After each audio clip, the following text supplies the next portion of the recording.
You're listening to The Coffee Hour. I'm Andy Bates. I'm Sarah Gulseth. It's Corona-tide, right? It's a season of COVID. I don't know how many times a week we mention that. But while everyone is probably likely to be home, maybe you're home a lot these days. Maybe you're working a lot because you're an essential worker. Regardless, there are a lot of people who are probably going to be spending more time at home. How do you make the most of that time? How do you redeem that time?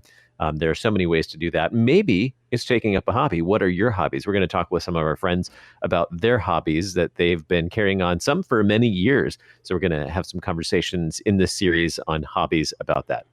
Thanks to Concordia University, Wisconsin for supporting the Coffee Hour. Find out more about Concordia University, Wisconsin at cuw.edu. Live uncommon. Joining us today, the Reverend William Cwirla, pastor at Holy Trinity Lutheran Church in Hacienda Heights, regular guest here on several programs on KFUO. Pastor Cwirla, thanks for joining us on the Coffee Hour today.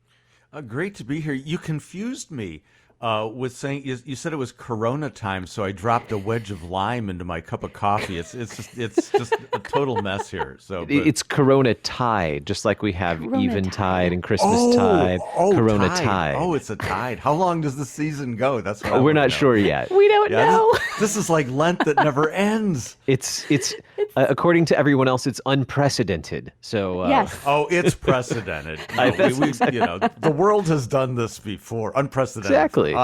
For us, in our narrow little worldview. Yes, absolutely. It's true. So I think most recently I saw a mug that said "I miss precedented times" and thought that was amusing. Yeah. Well, Pastor Cwirla, I follow you on Facebook, so I see some of the cool things you share, and like the rest of us, you share pictures of food, but not just any kind of food. You bake bread, and I want to learn more about your. Is it a hobby, or are you secretly like a professional baker on the side selling your bread all over?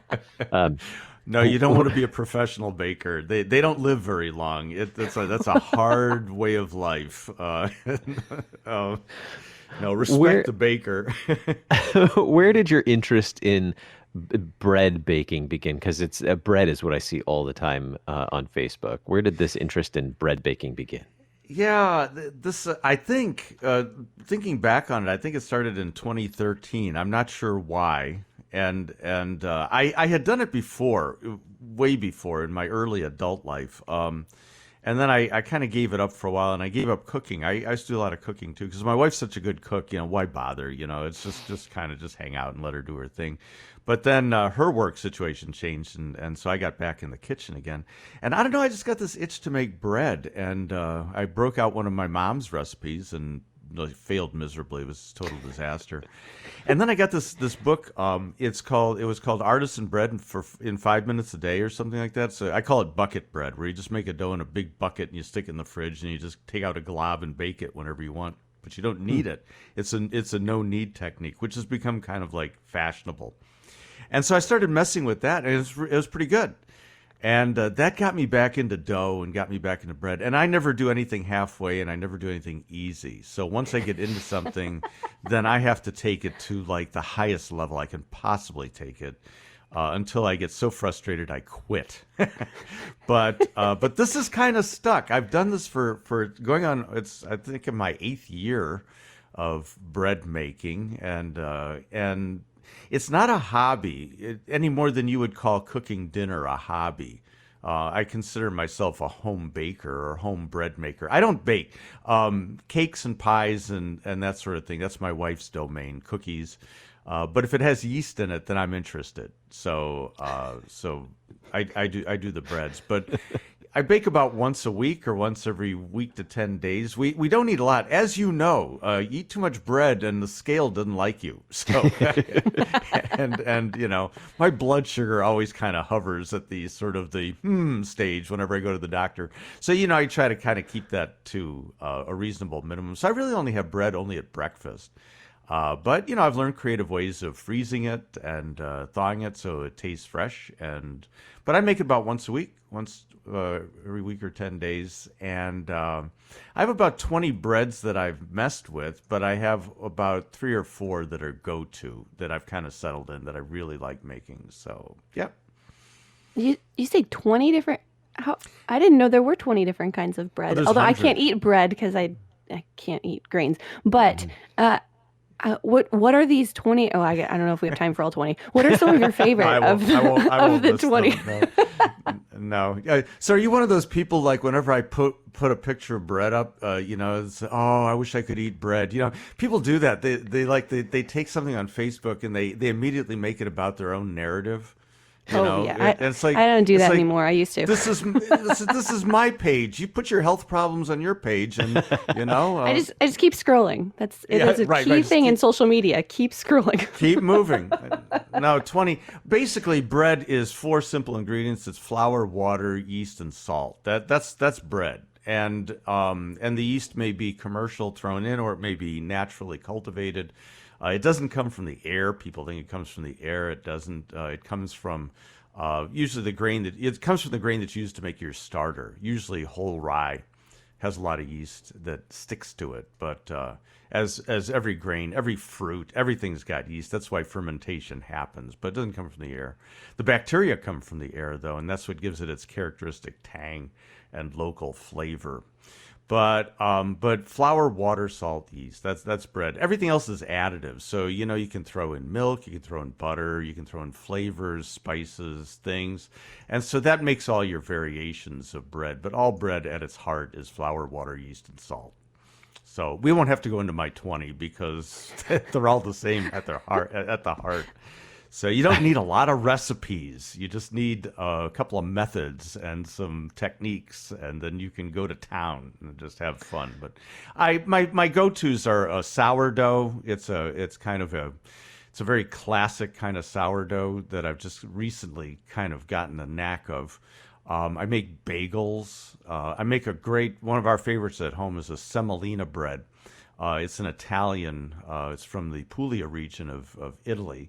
And it's called pane altamura in Italy, but I can't use that because I don't have the proper designation to do that. So it's semolina bread, but it's yellow. It makes the best grilled cheese in the world. It's got a great crust. Most of my breads are freeform, so they're either a freeform ball, a boule, or the longish kind of fat baguette called a batard. But I like them because there's better crust to those than panned. Panned is for sandwiches and PB&J's for kids, so we don't do that. I was just going to ask, what are your do's and don'ts? Like, what are how do you ruin a loaf of bread? Oh, yeah, Let me count the ways. There are. I think Peter Reinhardt. And I'll drop that name because people want to learn how to make bread. They should consult Peter Reinhardt either on YouTube or one of his several books. He's a great bread teacher. But Reinhardt lists 12 steps in the art of bread making. Most people talk about 12 steps. And things can go wrong at any of those steps. I think the usual thing that happens with people is they overproof so that the bread rises too much and then it collapses. And therefore, you will make flatbread. You won't make, that nice puffy thing with a nice open crumb that everybody likes. The other thing is people tend to underbake. Bread can go in an oven a lot longer than you think. And in Europe, where you still have the old school, these bakers have been going at it for hundreds of years. People lined up early in the morning to get the first bake because the first bake was the hot oven. And it looked like a meteorite, this is really, in fact, some of it was so dark, they actually had to knock off part of the crust because it wasn't edible. But the longer it bakes, the darker it gets, the more flavor, because there's not a lot of flavor in grain. You have to coax it.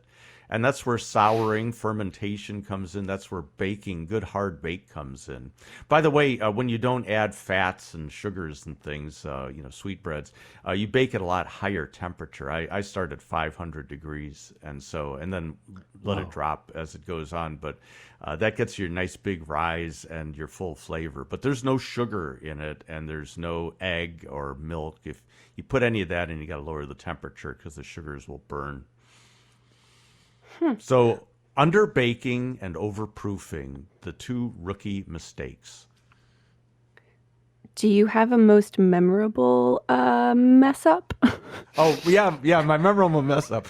It's my olive bread meteorite. I had, before I discovered that you can put a shaped loaf in the refrigerator. Yeah, and this is one of the new tricks.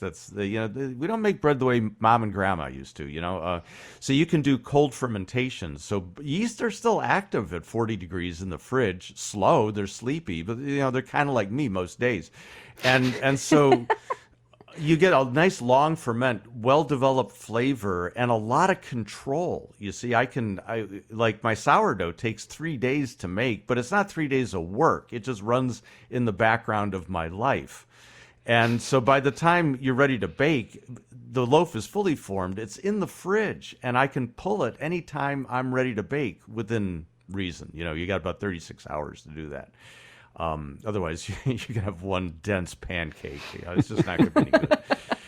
But so having discovered that, I don't have to do the thing I used to do, and that is I'd form a dough in the afternoon, and then I'd bake in the evening after dinner. Big mistake, because I have a tendency to kind of nod off after dinner. And so I fell asleep on a bake. And I have these timers they'll raise the dead, and I'm snoozing and I slept right through the timer. And fortunately, the timer shows you how long you waited until you noticed the timer and turned it off. So a bake that should have gone for 40 minutes went for an hour and 40 minutes. Oh no. And this was dark. This was what's called a strong bake. But amazingly, it was still moist in the center. I learned how crust forms, like the crust was about an inch thick. But actually, like the old breads from the old world, you scrape it off, and it wasn't a bad bread. So I learned something with that. I learned to put the timer next to my head if I bake at night. And secondly, that I'd been under baking because there's a lot more latitude. So what I do now is I'll take it to a nice dark color. You like to see all colors represented from dark brown to very light. And then the last 5 minutes, just to give it that extra little knot of crust, I turn the oven off, crack the door open, but leave the loaf in the oven for 5 minutes in a falling oven. And that just adds that little extra crunch to the crust. That's so good. But nothing better than that kind of handmade artisan bread. And once you start making bread, you're totally spoiled for life, because the store-bought stuff, even the chain bakery stuff, just not as good. The only thing that is better would be a small operation artisan bakery. It's kind of hard to duplicate their ovens. Man, now I'm hungry and want some really good bread. Oh, That's really helpful. Little tip, and I have firsthand. Of course, this is anecdotal, but this is the days of anecdotal medicine, isn't it? I have a friend who was getting allergic reactions, not the quote unquote gluten problems that some people think they have or may actually have. But she was breaking out in hives whenever she ate bread. And so we had dinner over there, and I brought over a loaf of my sourdough. And she was willing to do the guinea pig thing and give it a try. And so she ate several pieces of sourdough, no adverse reactions whatsoever. And I'd heard this over and over and over again. I'm not sure there's hard science on this, but there's just a lot of people who say that they can digest sourdough much more readily than breads that are rather quickly raised and baked, and I think it's like fermentation itself is a cooking technique. We ferment things. The fermentation process starts to break stuff down, and grain's not very digestible. You got to do stuff with it in order to actually make it nutritious and edible. And more friendly. And friendly, yeah. But you know, the yeast, especially the bacteria, you got all these lactobacilli, you know, doing their thing, and they're breaking down the undigestibles, and I think it has a substantial effect on the digestibility of bread. So I'm a huge fan of true sourdough, and that's a bread that has been thinking about its existence for at least 36 hours before you bake it. We're learning about baking bread from Pastor Cwirla of Holy Trinity Lutheran Church in Hacienda Heights. We're going to take a quick break. When we come back from that break, we'll learn more about his interest in baking bread, and it sounds like maybe we might get some insights more on the science of baking bread as well. You're listening to The Coffee Hour. I'm Andy Bates. I'm Sarah Gulseth.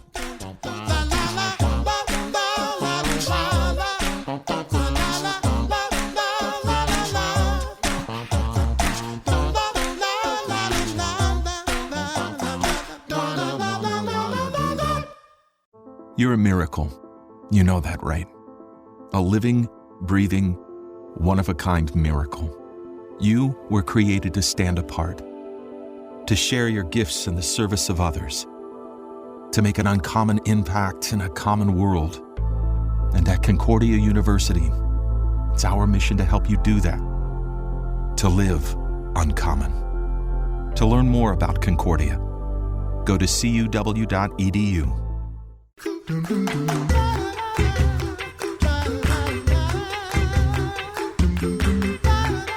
Welcome back to The Coffee Hour. I'm Andy Bates. I'm Sarah Gulseth. We are discussing baking bread with Pastor Cwirla of Holy Trinity Lutheran Church, Hacienda Heights, California.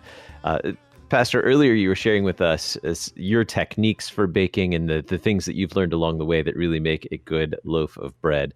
And it really sounds like you have fully grasped the science on this. And then I realized that you have a background in chemistry. So that's probably why this is comes so naturally to you. That's right. What are some key tips for newbies, particularly to understand when it comes to the science of baking bread? I know there's an art to it as well. We'll talk about expression and being creative and things like that. But a few more tips in terms of the science to baking bread that those of us who might be new to baking bread would benefit from. Yeah, you know, I'm glad you mentioned the science background because most bench chemists are also good cooks because it's exactly the same thing, except, you know, in the lab it starts on fire and blows up. Usually, hopefully that doesn't happen at home. But the same idea, you know, precise measurements and attention to temperature and conditions, and you know, a lot of sciencey people, especially chemists, like to cook. And baking is a very precise thing. You know, cooking you can be intuitive. You don't have to use measuring spoons, and you know, you watch cooks go, and they don't measure stuff. They know what a teaspoon of salt feels like in their fingers and that kind of thing. But with bread, you have to weigh things out. You have to, and that's one of the tips I would give is anybody who wants to start, get a scale and learn to bake by weight. There's and use God's system, the metric system, okay? Because there's no sense in the English system, makes no sense whatsoever. And when you stop and think about it, that a liter of water weighs one liter of water weighs 1 kilogram. That tells you the divine hand is in there, okay? You know, it's just so when volume and weight agree. This is an amazing thing to me. You know, you can't do that in English. So, but weigh your ingredients. That way you get extremely consistent results each time. You're always at the same point each time. There's no guesswork. But the science. So, what was the question again? I drifted. Science of tips for newbies. Those tips who are new. For I just said one. Buy a scale. You know. The other thing is I would learn with some very simple bread recipes that use commercial yeast. I like the dry instant. I think it was invented for bread machines, which is really, that's an oxymoron right there. The only machine you need is your hands. In fact, I've given up the KitchenAid. I don't even use the mixer anymore because it tends to sort of beat the dough around. It doesn't really need it. It just kind of spins it around the bowl.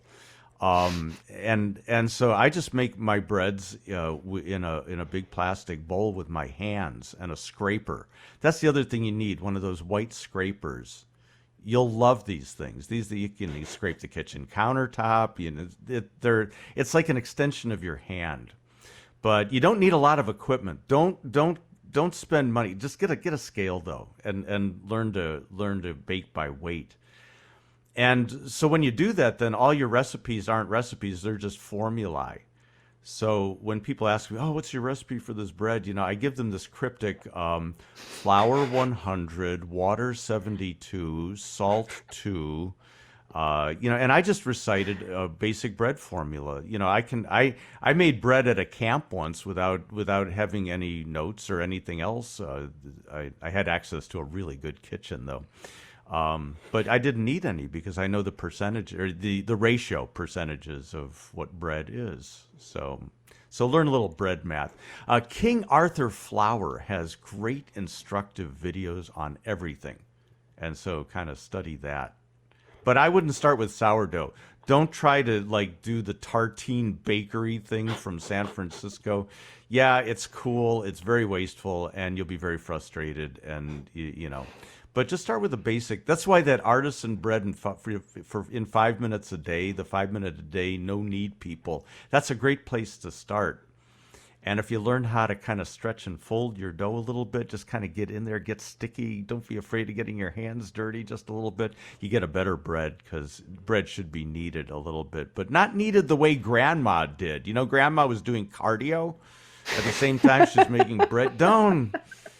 The breads, modern breads have more water in them. And so the dough is looser. And when you first handle it, you think this is too sticky, but you're not grabbing it. You're just kind of gently tugging and pulling and stretching. And what you end up with is you get much nicer gluten development. Gluten's good, by the way, unless you have a problem. Gluten it's a beautiful thing. There's the quote from today. Gluten, it's a beautiful thing. And bread math. Bread math sounds like a good thing to learn. Bread math. All of this... Yeah, bread. You can look it up. Look up bread math. It goes by the mistaken label of percentage. But if you've studied any math and remembered it, that will throw you because you'll be trying to do actual percentages. It's not. It's just the ratio of the weight of an ingredient per 100 units of flour. And that's how they do the big batches in a bakery, because they're going to dump in 2 50-pound bags of flour into this enormous Hobart mixer. They're not going to be measuring cups and leveling it, believe me. Everything's by weight because it has to be. But that makes a much easier consistent system. So if you never thought that you would ever use your math that you learned in grade school, this is your chance to use that math by baking bread. It really is. At least ratios. You ought to be able to do ratios in your head. Yeah, no, that's good. And it keeps the mind active as you get older, too. It's true. It's true. I want to talk about bread as theology just for a second. Go for it. Bread is bread. Peter Reinhardt says bread is about transformation. And so you go from flour to a dough, from a dough to a loaf, from loaf to bread. And each one of these transformations, there are amazing things that go on. I like to look at it as death and life because the grain has died and it's been ground up. Jesus said, unless the grain dies, it cannot be fruitful. The farmer sweat, by the sweat of his brow, he produced that. The miller, ground the grain. The yeast give up their life, in order to raise up the bread. Jesus told a parable about the kingdom being like leavened bread. And so, there's a whole bread theology in the Bible, and that's always kind of running in the background when I think about that, because bread is such basic, fundamental food. And yet, Jesus himself identifies himself with bread. I'm the bread of life, living bread, come down from heaven. And so, for me, that just adds to the whole lure of the thing is that it's theological as well, and it's creative. It's kind of like pottery, you shape something, stick it in the oven, you have no idea what's going to come out, and no control. I mean, sometimes they blow up, sometimes they don't rise, sometimes they crack in weird places. But that's the beauty of that, and really good artisanal bread is not a work of art. It's meant to be.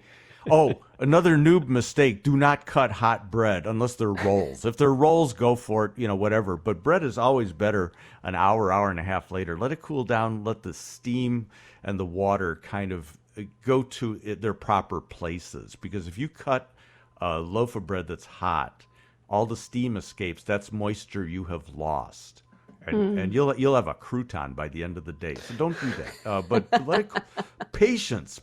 Let it cool. If you want warm bread, stick it back in the oven to warm it up, but let it cool.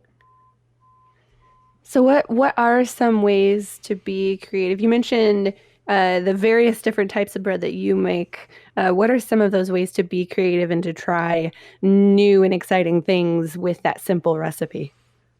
Usually bread creativity comes in two forms. Shaping, for one thing. I'm not good at braiding. I can only braid 3 strands. Beyond that, it's just a disaster. So, like the Jewish festival bread, challah, is sometimes those are layered breads. I mean, the masters of that are just fun to watch. They'll just spin these things in the air and make these wonderful braids. I make an epiphany bread that's a crown. It's a braided crown, and then there's a nice cream cheese filling in the middle. So it's one of my rare forays into enriched, sweet, fatty breads. But you got to do that once. Christmas Epiphany, why not, right? Or Easter is another time too. I make an Easter Pascha. But that's one way to be creative is with shaping. There are all kinds of interesting shapes. The Italian fugasse, where you lay out you basically roll out the dough and then you cut slits into it and then you kind of bake it and it all kind of puffs up. It becomes like one humongous pretzel. And it's fun for parties because people, just pull it apart and eat it with their hands. That's fun. Another thing is stenciling. People will cut stencils and then using rice flour, dust the top of the loaf, and so they create patterns. Or slashing. You have to slash bread, freeform bread, to tell it where to open, because otherwise it's going to find the weakest spot, which is usually some spot on the side, and it'll just blow out on the side, look horrible. So you have to slash it in order to control the oven spring, so it rises in the right direction. And some people are very creative. They take a razor blade and they do these little micro slashes, and so people are amazing at what they do. I don't go down that road. I just want a nice functional loaf. And then of course there's flavors.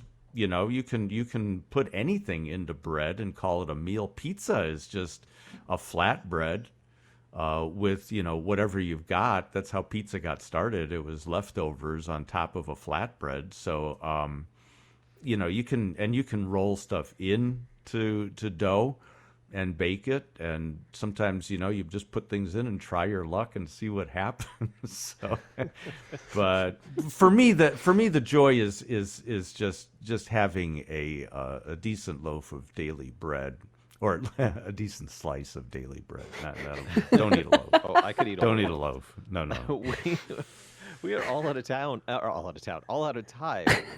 But yet there's so much more that I want to learn now. So I want to learn more about baking bread. I've ventured into baking bread before, but seriously, not as scientifically as Pastor has. So we are all out of time. Pastor Cwirla, thank you so much for sharing with us your story of baking bread as a home baker. You said it's not a hobby, but more as consider yourself a home baker. Thanks so much. It's a way of life. Thanks for having me on. Pastor Cwirla of Holy Trinity Lutheran Church, Hacienda Heights, California. I'm Andy Bates. I'm Sarah Golseth.